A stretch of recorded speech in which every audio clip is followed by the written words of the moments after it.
ফোকাসে 2027 বিশ্বকাপ বিসিবি চায় নতুন করে নতুন পরিকল্পনায় এগিয়ে যেতে শিগগিরই কোচিং স্টাফ ও ক্যাপ্টেনের নাম ঘোষণা হবে। সিলেক্টর, কোচ, ক্যাপ্টেনদের সঙ্গে বিসিবি আগাতে চায় নতুন মিশনে, জানিয়েছেন ক্রিকেট অপারেশনস কমিটির চেয়ারম্যান নাজমুল আবেদিন ফাহিম। এদিকে দুই ক্রিকেটারের আইপিএলে খেলতে যাওয়া ইস্যুতে কিছুই নাকি জানে না বিসিবি। নাইয়ান বিন জসিমের রিপোর্ট।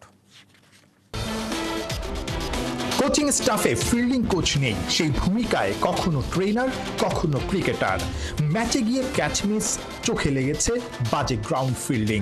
চ্যাম্পিয়ন্স ট্রফিতে জোড়া তালি দিয়ে এভাবেই চলেছে ফিল্ডিং এর প্রস্তুতি। ক্রিকেটারদের মাঝেই দেখা গেছে বিরক্তি।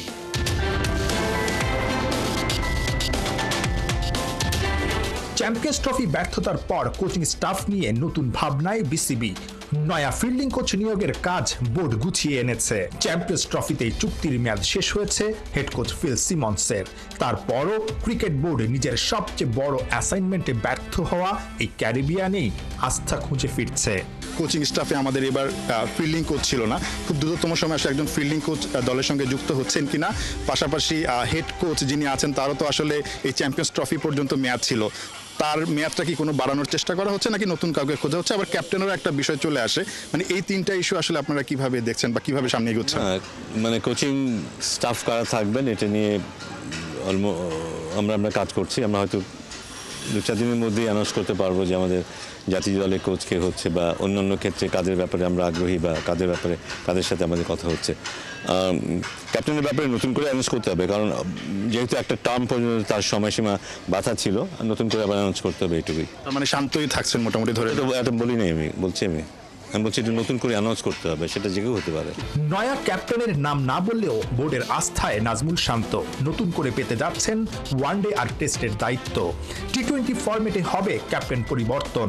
2027 বিশ্বকাপে বিসিবির মূল ফোকাস। অবসরে গেছেন মুশফিক, এবার সে পথে হাঁটলেন মাহমুদুল্লাহ রিয়াদও।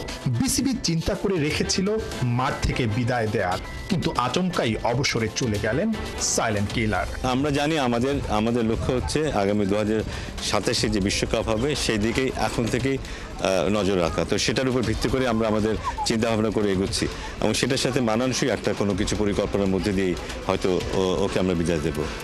ঠিক কি প্ল্যান বা একটা টার্গেট ঠিক করে দেওয়ার কথা শুনছি আমরা, কি ধরনের প্ল্যানে আসলে আগানো হচ্ছে? 3 মাস পরে আমরা কি খেলবো সেইটার উপরে ততটুকুর মধ্যে আমরা থাকছি না। 2027 সালে আমাদের প্রয়োজন কি হবে এবং আমরা এখন থেকে নিয়ে কিভাবে এগোবো, সিরিজ বাই সিরিজ আমরা দুটো ডোমেস্টিক সিরিজ পাবো, প্লাস ইন্টারন্যাশনাল অনেকগুলো আইসিসি ইভেন্ট থাকবে কিংবা কিংবা কিংবা রেসিপ্রোকাল সিরিজ থাকবে, সেগুলিকে আমরা কিভাবে ব্যবহার করব, কাদেরকে নিয়ে ব্যবহার করব, আমাদের টিম ম্যানেজমেন্ট কী হবে, কখন হবে, কোথায় হবে, আমরা ট্রেনিং কিভাবে করব, সেটা কোথায় হতে পারে, কী ধরনের উইকেট আমাদের দরকার হবে, সে সব কিছুই আমরা এখন মাথায় রেখে কাজ করব।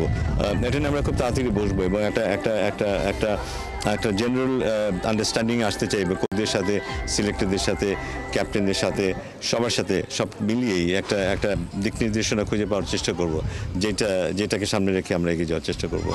গুঞ্জন শোনা যাচ্ছে আইপিএলে বাংলাদেশের দুই পেসারকে নিয়ে আগ্রহ দেখিয়েছে দুই ফ্র্যাঞ্চাইজি। ক্রিকেটারদের সাথে এই ইস্যুতে বিসিবির আলাপ হয়েছে কি?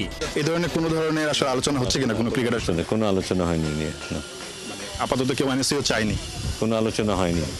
যদি সত্যি আইপিএলে ডাক আসে তাসকিনদের, সেক্ষেত্রে এনওসি ইস্যুতে কি সিদ্ধান্ত নিবে বিসিবি?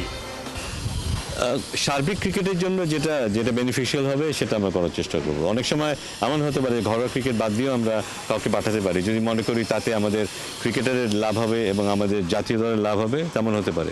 অনেক সময় এমন হতে পারে যে ভালো অফার পাওয়ার পরও আমরা হয়তো কাউকে ছাড়লাম না, কারণ তার ডোমেস্টিকটা খেলার প্রয়োজন। নাহিয়ান বিন জসিম, 71।